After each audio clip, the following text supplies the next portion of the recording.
নমস্কার, আমি শ্রী প্রণব আপনাদের সাথে প্রত্যেক দিনের মতো আজকেও হাজির হয়েছি।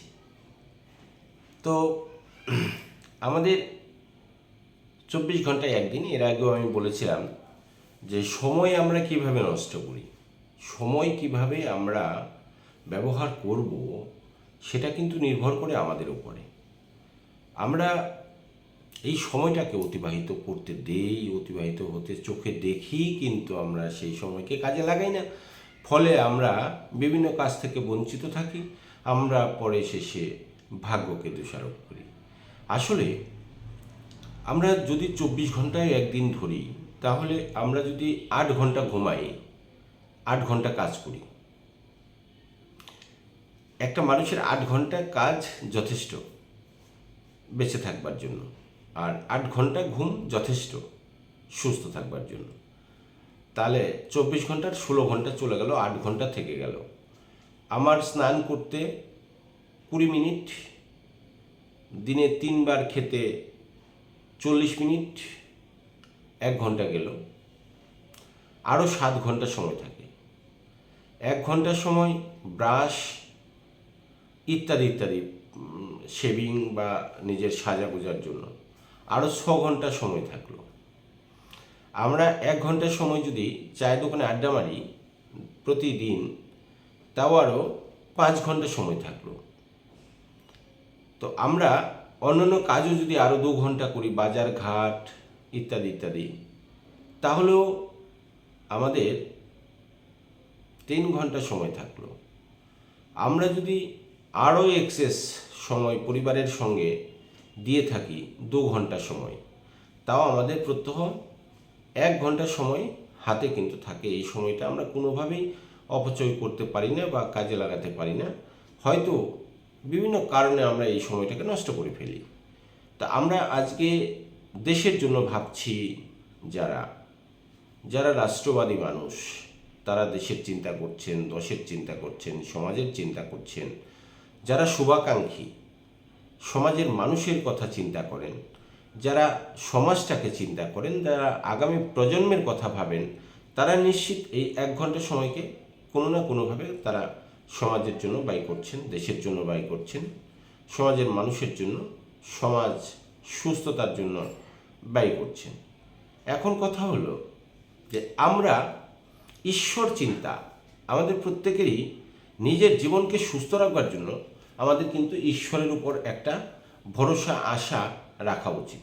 যে আমরা ঈশ্বরের উপর নির্ভরশীল, ঈশ্বর বেঁচে আছেন নাকি আমরা বেঁচে আছি, কোনটা? ঈশ্বর আমাদের উপরে না আমরা ঈশ্বরের উপরে? নিজেকে আমরা ঈশ্বরের উপরে মনে করি। আমরা ভাবি যে আমরা ঈশ্বর, আমরা যা করব সেটাই হবে। কতিপয় মানুষ কিন্তু বিশ্বাসই করে না, তারা নাস্তিক, তারা ঈশ্বরে বিশ্বাসই করে না, তারা যুক্তিবাদী নাকি, তারা নাকি যুক্তিবাদী। তারা যেটা দর্শন করবেন সেটাই বিশ্বাস করবেন, যেটা দর্শন করবেন না সেটা বিশ্বাস করবেন না। যাই হোক, আমি সেই প্রসঙ্গে যাচ্ছি না। যদি সবাই যুক্তিবাদী হতো আর নীতিবাদী হতো, আদর্শবাদী হতো, আর সবাই যদি যুক্তিবাদী হতো, তাহলে তো এই পৃথিবী চলতো না।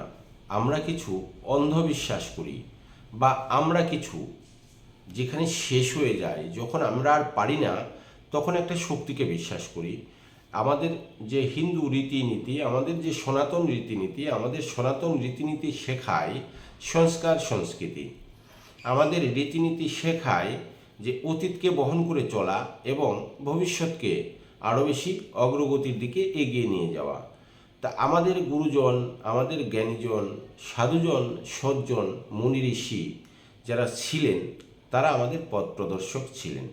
তাদের আমরা যে পরামর্শ, যে সমাজের জন্য কল্যাণকর লেখা বা তাদের বাণী, সেগুলোকে আমরা যদি আজকে মাথায় করে নিয়ে এগিয়ে চলবার চেষ্টা করি, তাহলে আমাদের পথ কিন্তু আরও বেশি সুষ্ঠু এবং সুগম হবে। আমরা সেক্ষেত্রে কি করছি? আমরা নিজের উপর আস্থা রাখতে পারছি না, আমরা আমাদের সমাজের উপর আস্থা রাখতে পারছি না, আমরা আমাদের ধর্মের উপর আস্থাশীল হতে পারছি না। আমি বারবার বলি, নিজের ধর্মের উপর শ্রদ্ধাশীল হও এবং আস্থাশীল হও, আর পরধর্মের প্রতিও তুমি বিনয়ী হও, সমস্যা নেই। প্রত্যেক ধর্ম ভালো, প্রত্যেক ধর্মের নীতি আদর্শ সব ভালো, শুধু ভালো হতে হবে মানুষকে, এবং মনের যে মানবিকতা, মনের যে চেতনা, সেই চেতনাকে আরও বেশি চৈতন্য করতে হবে, বিবেককে আরও বেশি জাগ্রত করতে হবে। আমাদের যারা স্বামীজি ছিলেন, আমাদের পরম পুরুষ যারা ছিলেন, আমাদের এই দেশ রক্ষার্থে যারা কাজ করে গেছেন দিনের পর দিন, তাদেরকে আমরা সর্বদা শ্রদ্ধা নিবেদন করি। কারণ তাদের ঐকান্তিক প্রচেষ্টা এবং নিরলস,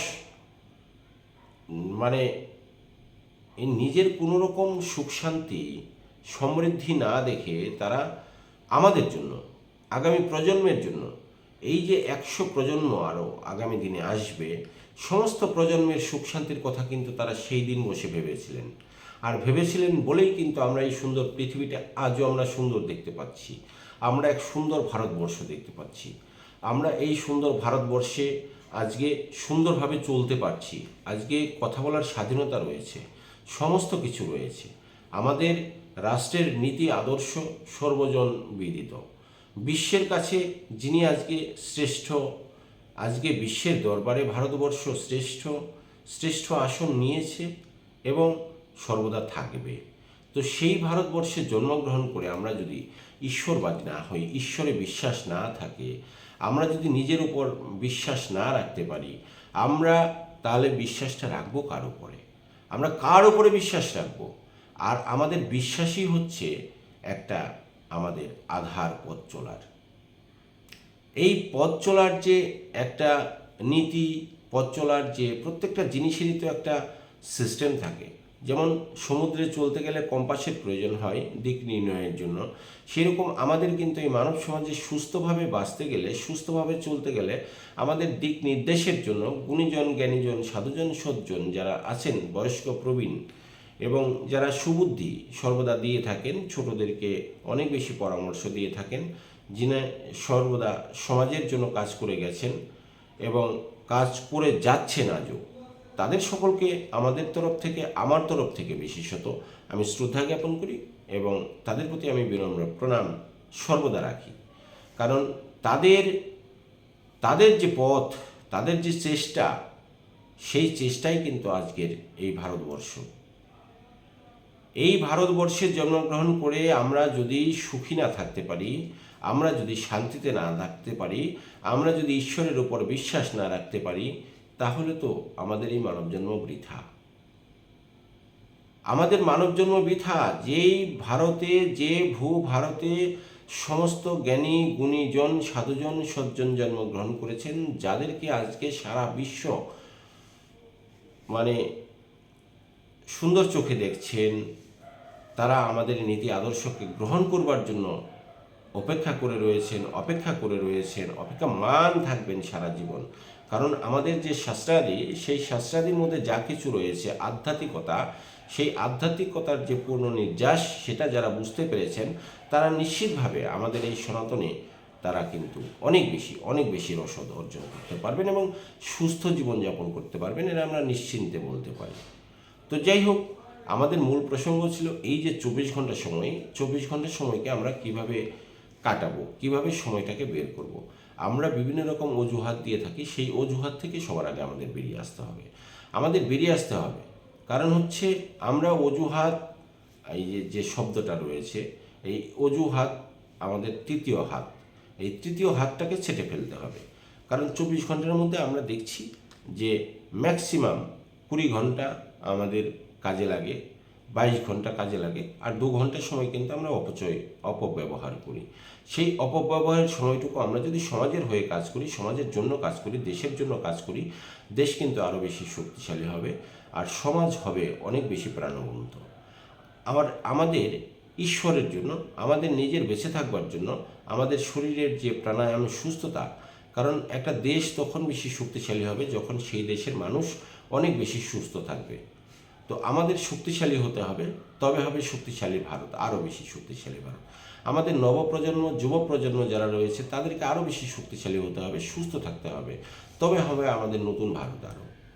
তো কাজেই সুস্থ থাকতে গেলে আমাদের ঈশ্বরে বিশ্বাস রাখতে হবে, নিজের প্রতি বিশ্বাস রাখতে হবে, বড়দের প্রতি শ্রদ্ধা রাখতে হবে এবং বড়রা যে কথা বলবেন, যে নির্দেশ দেবেন তা অক্ষরে অক্ষরে যারা পালন করেন তারা নিশ্চিতভাবে এই পৃথিবীতে সাফল্যের চাবিকাঠি দেখতে পান। কারণ মানুষকে বিশ্বাস করা, ঈশ্বরকে বিশ্বাস করা আর মানুষের প্রতি আস্থা রাখা, এটা হচ্ছে সাফল্যের চাবিকাঠি। যাই হোক, আজকের জন্য এখানে শেষ করছি। সবাই ভালো থাকবেন। বন্দে মাতরম। ভারত মাতা কি জয়।